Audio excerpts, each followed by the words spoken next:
Financial management में as I told you earlier कि size and composition of fixed assets of the business भी important होते हैं। Important कैसे है कि इनडायरेक्ट इंपॉर्टेंस है कि फिक्स्ड एसेट्स खुद में बहुत इंपॉर्टेंट है। दैट्स वाई फाइनेंशियल मैनेजमेंट का जो डिसीजन है वो बड़ा इंपॉर्टेंट हो जाता है। क्यों? क्योंकि वो डायरेक्टली किसको इम्पैक्ट करेगा? फिक्स्ड एसेट्स को इम्पैक्ट करेगा। ठीक है जी। अब एक बार तो आपने गलत फिक्स्ड एसेट्स खरीद लिए तो क्या होगा? बड़ी प्रॉब्लम हो जाएगी। तो फाइनेंशियल मैनेजमेंट का जो डिसीजन है वो बड़ा ही इंपॉर्टेंट हो जाता है।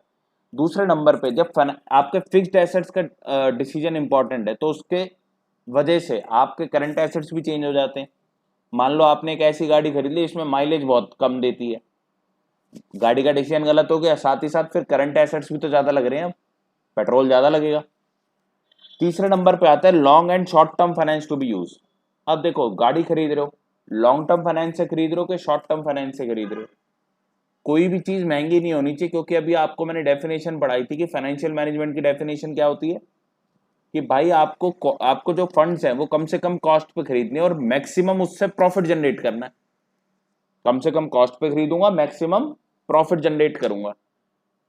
चौथे नंबर पे आता है breakup of long term finance into debt, equity etcetera.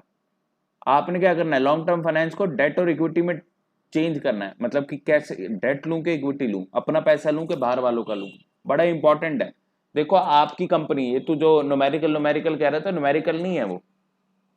उसकी अगर मैं बात करूं तो अगर आप एक बात बताओ, आप 10%, हाँ जी बिल्कुल, 10% रेट ऑफ मतलब इंटरेस्ट पे तेरे को पैसा मिल रहा है, डेट लिया कि नहीं लिया, डेट सुनेगा नहीं ना, गधे हैं हम तो, बोलना है हमें बीच में।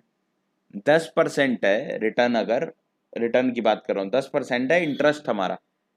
अब मान लो मेरा रिटर्न 12% है, कंपनी के अंदर मैं 12% कमा लेता हूँ, तो 10% इंटरेस्ट चुका के भी 2% मिल जाएंगे ना मुझे, कोई दिक्कत नहीं, अच्छी बात है। बट मेरा रिटर्न ही 8% हो तो तब तो 2% और देने पड़ेंगे, कहां से दूंगा? तब मुझे डेट नहीं लेना चाहिए, तब मुझे इक्विटी लेनी चाहिए। समझ गए? जोमेटो अगर सारा का सारा पैसा डेट का लगा लेता और कंपनी लॉस में है, कहां से चुकाता है इंटरेस्ट?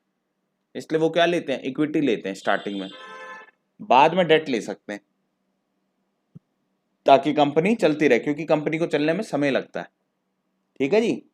इसके बाद आ गया all items in profit and loss account. देखो अब एक बात बताओ, डेट पे इंटरेस्ट जाएगा कि नहीं जाएगा? है, करंट एसेट्स है तो एक्सपेंसेस भी चेंज होंगे, फिक्स्ड एसेट्स है तो डेप्रिसिएशन भी आएंगे। तो अब एक बात बताओ, ये सारी आइटम कहाँ की होती हैं? प्रॉफिट एंड लॉस अकाउंट की होती हैं कि नहीं होती हैं? तो अब एक बात बताओ, इन सभी डिसीजन से, फाइनेंशियल मैनेजमेंट के एक एक डिसीजन से पीएनएल अकाउंट भी अफेक्ट होगा कि नहीं होगा? इनकम टैक्स भी आ गया, है, इनकम टैक्स भी लग जाएगा, रेट ऑफ इंटरेस्ट। बिल्कुल, प्रॉफिट एंड लॉस अकाउंट भी इंपैक्ट होगा। तो ये इंपॉर्टेंस हो गई आपकी। ऑब्जेक्टिव क्या होता है? फाइनेंशियल मैनेजमेंट का एक ही ऑब्जेक्टिव है, is to maximize the market value of equity share, या फिर maximize the wealth of the share holder. जो wealth of the share holder है ना, इसको मैक्सिमाइज किया जा सके। क्या किया जा सके? वेल्थ ऑफ द शेयर को मैक्सिमाइज करें। यहां लिख रखा है maximise the wealth of the share holder. ये सबसे इंपॉर्टेंट पॉइंट है, ये सबसे इंपॉर्टेंट ऑब्जेक्टिव है। मालिक कौन है? शेयर होल्डर है। मैनेजमेंट का काम क्या है कि शेयर होल्डर्स के लिए मैक्सिमम पैसा बना सके। आज हम पोर्टफोलियो मैनेजमेंट करते हैं, ठीक है, लोगों का पैसा लेते हैं, स्टॉक मार्केट के अंदर लगाते हैं, तो हमारा क्या एम रहता है? पैसा उनका है, हम उनको मैक्सिमम रिटर्न जनरेट करके दे सकें, क्योंकि मैं उनका फाइनेंस क्या कर रहा हूं? मैनेज कर रहा हूं। ठीक है भैया, तभी तो लोग मेरे पास पैसा लगाएंगे ना यार, नहीं तो क्यों लगाएंगे पैसा, बताओ।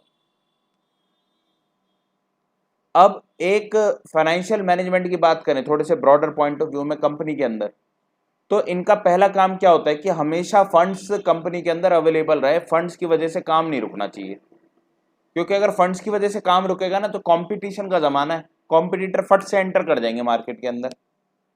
ठीक है भैया, मान लेते हैं कि अब मेरा ब्रांडिंग का काम है, मैं एडवर्टीजमेंट्स प्रिंट करता हूं, तो अब एक न्यू टेक्नोलॉजी आई है जिसमें एडवर्टीजमेंट बड़ी सस्ती हो सकती है।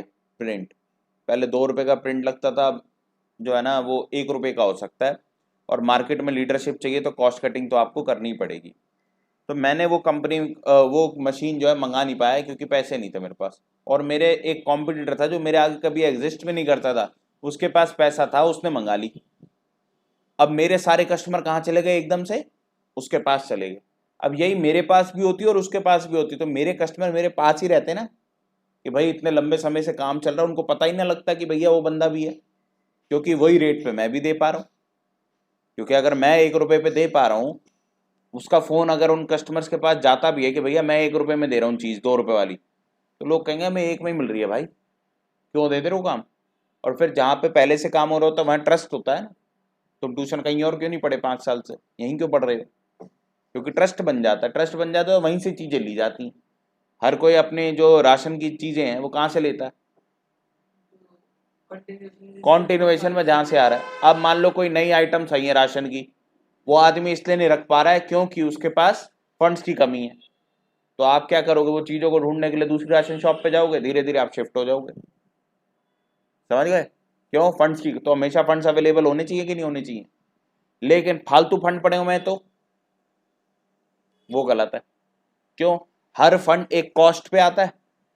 भाई मान लो मैंने उधार में फंड लिया, लोन लिया है फंड्स के लिए, फालतू पड़ा हुआ बिना बात के, लगे जा रहा है, इंटरेस्ट लगे जा रहा है, एक्सपेंस बढ़ते जा रहे हैं, कंपनी प्रॉफिट कम देगी। Effective utilisation of such funds, funds जो लाए हो उसका बेहतरीन इस्तेमाल करो। फंड्स कभी भी फालतू नहीं पड़े रहने चाहिए, उनका बेहतरीन इस्तेमाल करो। एंश्योर सेफ्टी ऑफ फंड्स, अब ये नहीं इस्तेमाल का मतलब ये है कि मान लो मेरे पास 10 लाख पड़े हैं, स्टॉक मार्केट में यूं डाल दिए, नहीं, सेफ भी रखना है फंड्स को। भाई 10 रुपए के नुकसान को बचाने के चक्कर में 100 रुपए का पूरा नुकसान मत कर देना, कहने का मतलब ये है। तो ये 4 हमारे ऑब्जेक्टिव्स हैं किसके, फाइनेंशियल मैनेजमेंट के। इजी था। अगला टॉपिक देखो, अब हमारे पास आते हैं इन्वेस्टमेंट डिसीजन। देखो अब आपके पास ना 3 तरह के डिसीजन आएंगे, investment decision, financing decision, dividend decision. ये डिसीजंस को अगर आप समझो तो इसको याद ज़्यादा करने की जरूरत नहीं है। मैं एक चीट शीट भी दे दूंगा जहाँ पे मैंने इन डिसीजंस को बड़े इजी तरीके से लिख रखा है।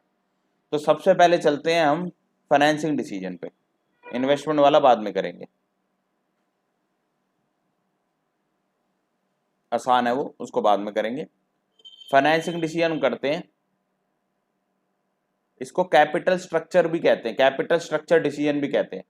कैपिटल स्ट्रक्चर क्या होता है, भैया मैं जो पैसा ले रहा हूं वो डेट से लूं कि इक्विटी से लूं, ये उसके ऊपर बेस्ड एक डिसीजन है। भैया डेट लूं कि इक्विटी लूं, सबसे पहला ये है हमारे पास पॉइंट। तो हमने कहा जी क्या, सबसे पहले आप देखो कॉस्ट, इक्विटी सबसे महंगा फाइनेंस होता है क्योंकि प्रॉफिट का पार्ट लेता है, पूरा का पूरा प्रॉफिट लेता है वो। कॉस्ट सबसे सॉरी डेट सबसे सस्ता फाइनेंस होता है। तो इस टर्म्स में क्या मानोगे, कौन सा अच्छा है, डेट या इक्विटी, डेट इज बेटर, ठीक है।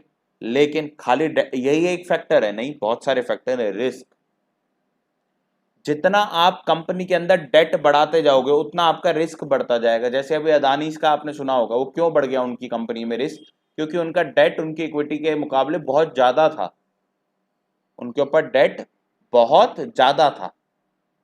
तो डेट ज्यादा भी नहीं ले सकते क्योंकि आपका रिस्क ऐड करता है। मान लो कल को कोरोना आ गया, कंपनी थोड़े टाइम के लिए बंद होगी, इंटरेस्ट कैसे दोगे, रिटेल का एक फायदा होता है ना, पर शेयर की कॉस्ट। बाद में बता दें, नहीं पहले ही सीखना है सब। तीसरे नंबर पे आती है फ्लोटेशन कॉस्ट, हर फंड को प्रोक्योर करना यानी इकट्ठा करने के लिए कुछ पैसे लगते हैं। अब जैसे लोन चाहिए, लोन 1100 रुपये में मिल जाएगा क्या, 1000 रुपये का फॉर्म भरो, 100 रुपये मैनेजर को मिठाई खिलाओ, लोन ले आओ, ठीक है जी।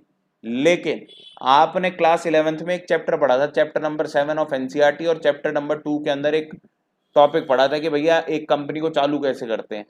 तो उसमें इसको फीस दो, उसको फीस दो, रजिस्ट्रार को फीस दो, ये दो वो दो, देना पड़ता था। यानी इक्विटी को प्रोक्योर करना बड़ा मुश्किल है, फ्लोटेशन कॉस्ट बहुत ज्यादा है, ठीक है भाई, फ्लोटेशन कॉस्ट। बहुत ज्यादा है। इसके बाद आता है चौथे नंबर पे कैश फ्लो पोजीशन, क्या आता है, cash flow position, cash flow position क्या कहती है?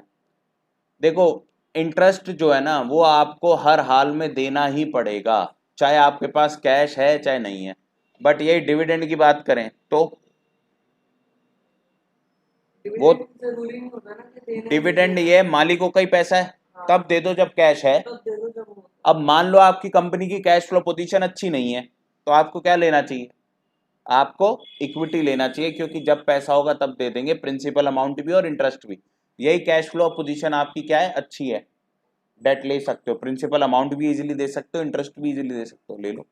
तो जिन शेयर होल्डर जो होते हैं वो एक किस्म से प्रेफरेंस ऐसा भी होता है ना प्रेफरेंस शेयर होल्डर्स और वो वाले जो प्रेफरेंस होते हैं उनको तो पहले देना ही पड़ता है ना पर प्रेफरेंस शेयर होल्डर बेटा उन सब की बातें बाद में करो, उसका कोई लॉजिक नहीं है, ठीक है? अभी आप बस डेट और इक्विटी को समझो, शेयर समझो और डेट समझो। इसके बाद आता है level of fixed operating cost, ठीक है जी? अगर आपके पहले से ही पक्के खर्चे, फिक्स्ड खर्चे बहुत ज़्यादा हैं, तो इंटरेस्ट एक और पक्का खर्चा है। जैसे मान लो आपने कंपनी रेंट पे ले रखी है, जो भी आपकी प्रेमिसेस हैं वो रेंट पे हैं, मशीनें आपकी रेंट पे हैं, सैलरीज बहुत ज़्यादा हैं, उस केस में आपको अपना पैसा लगाना चाहिए कि उधार का पैसा लेना चाहिए? हम कहेंगे अपना पैसा लेना चाहिए, क्यों?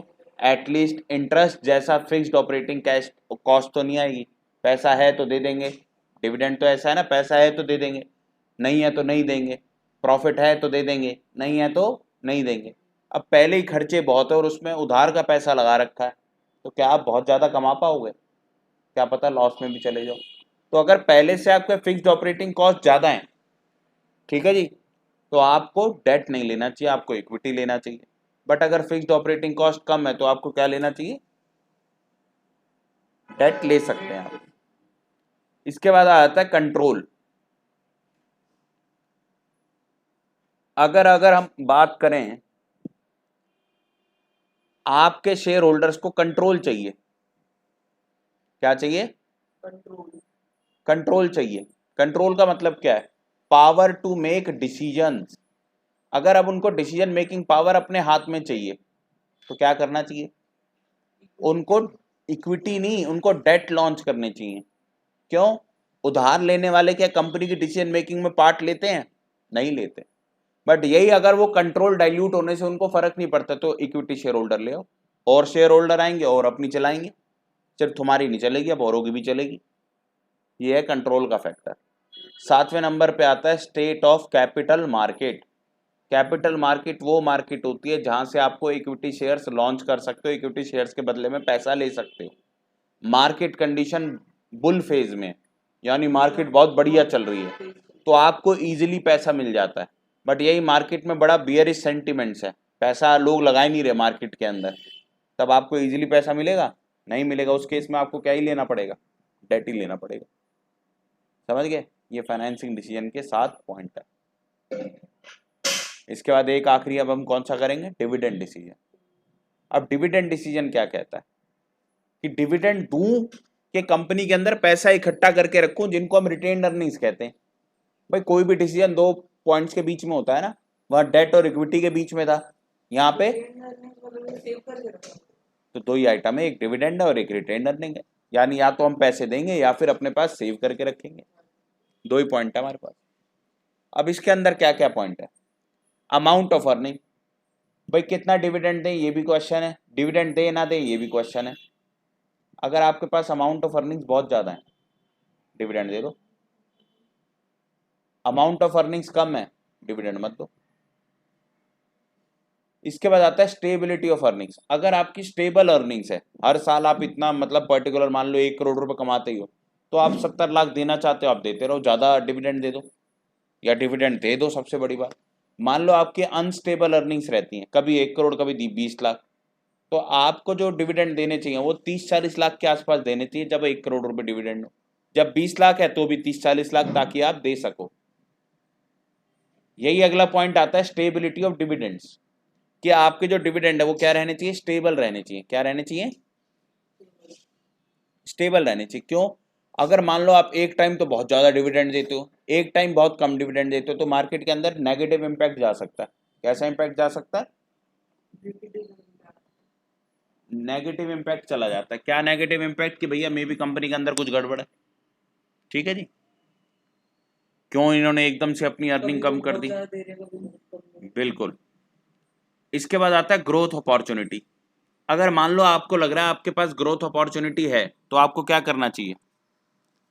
आपको क्या करना चाहिए? आपको पैसा ज्यादा रिटेन करना चाहिए, डिविडेंड कम देना चाहिए, ताकि आगे उसी पैसे को आप आगे इन्वेस्ट कर सको। इंटरनली प्रोक्योरमेंट कहते हैं, बाहर से लेने की जरूरत ही नहीं पड़ेगी, कंपनी अंदर ही अंदर बड़ी होती जाएगी। अच्छी बात नहीं है ये? 5वें नंबर पे आता है कैश फ्लो पोजीशन। ये सेम है अभी तेरे को जो मैंने फाइनेंसिंग में समझाया। पैसा है तो डिविडेंड दे दो, पैसा नहीं है तो मत दो, सीधी सी बात। कैश फ्लो पोजीशन, कैश है तो तभी तो दोगे डिविडेंड। Share holder preference. देखो जो हमारे यंग शेयर होल्डर्स होते हैं वो चाहते हैं कंपनी ग्रो करे, जबकि ओल्ड वालों का ना वही खाना पीना होता है, जो डिविडेंड आता है ना उसी से उनका घर चलता है, क्योंकि वो कमाते हैं नहीं, पेंशन टाइप बन जाती है उनकी। तो वो क्या चाहते हैं? उनको रेगुलर डिविडेंड मिलते रहे। तो वो भी आपको देखनी है कि आपके शेयर होल्डर्स की एज क्या है, उस हिसाब से भी आपको डिविडेंड का डिसीजन लेना पड़ सकता है। प्रेफरेंस शेयर होल्डर्स तो डिसीजन मेकिंग बेटा प्रेफरेंस शेयर होल्डर नहीं है, शेयर होल्डर की प्रेफरेंस है ये।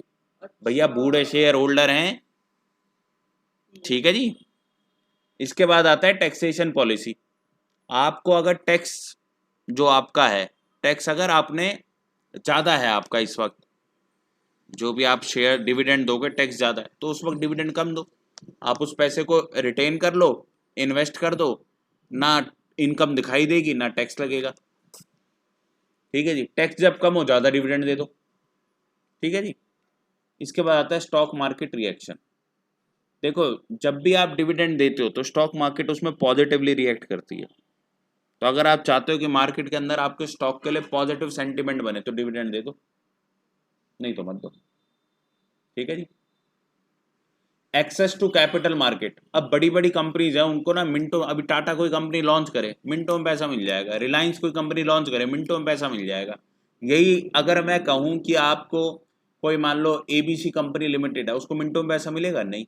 तो उसको क्या करना पड़ेगा? उसको अपने पास पैसा सेव करके रखना पड़ेगा उसको, क्योंकि वक्त एकदम से पैसा नहीं मिल जाता। क्लियर है बात?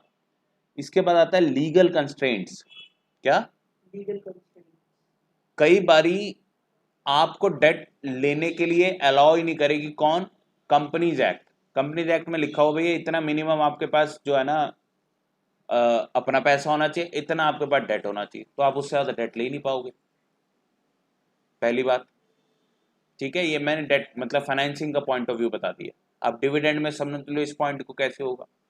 सिमिलरली इतना मिनिमम डिविडेंड आपको देना ही देना है, आप इसको नहीं रिटेन कर सकते, या इससे ज्यादा अमाउंट आप रिटेन ही नहीं कर सकते अगर कुछ ऐसा कुछ लिखा है तो, ठीक है जी। इसके बाद आता है कॉन्ट्रेक्चुअल कंस्ट्रेंट्स। मान लो मैंने आईडीबीआई बैंक से 40 लाख का लोन ले रखा है, तो आईडीबीआई बैंक ने मुझे कॉन्ट्रैक्ट के अंदर वो कह दिया कि जब तक मेरा लोन नहीं चुकेगा तब तक आप 10-20% से ज़्यादा डिविडेंड नहीं दे सकते, तो मैं उससे ज़्यादा डिविडेंड दे ही नहीं सकता, गेम ही खत्म। तो ये सब फैक्टर्स होते हैं जो अफेक्ट करते हैं डिविडेंड डिसीजन को। तो आज हमने 4 क्वेश्चन पढ़े। पहले हमने रोल ऑफ फाइनेंशियल मैनेजमेंट पढ़ा, 5 पॉइंट। इसके बाद ऑब्जेक्टिव ऑफ फाइनेंशियल मैनेजमेंट पढ़ा। इसके बाद हमने फाइनेंशियल मैनेजमेंट के फैक्टर्स पढ़े, और उसके बाद हमने किसके फैक्टर्स पढ़े? डिविडेंड डिसीजन के। ये 4 जो फैक्टर्स हैं इनका फोटो ले लो बेटा, और ये आपने क्या करके लाना है बेटा? याद करके लाना। नोट्स तो मिल जाएंगे लेकिन आफ्टर सम टाइम। इसको अपलोड भी कर दें हैं?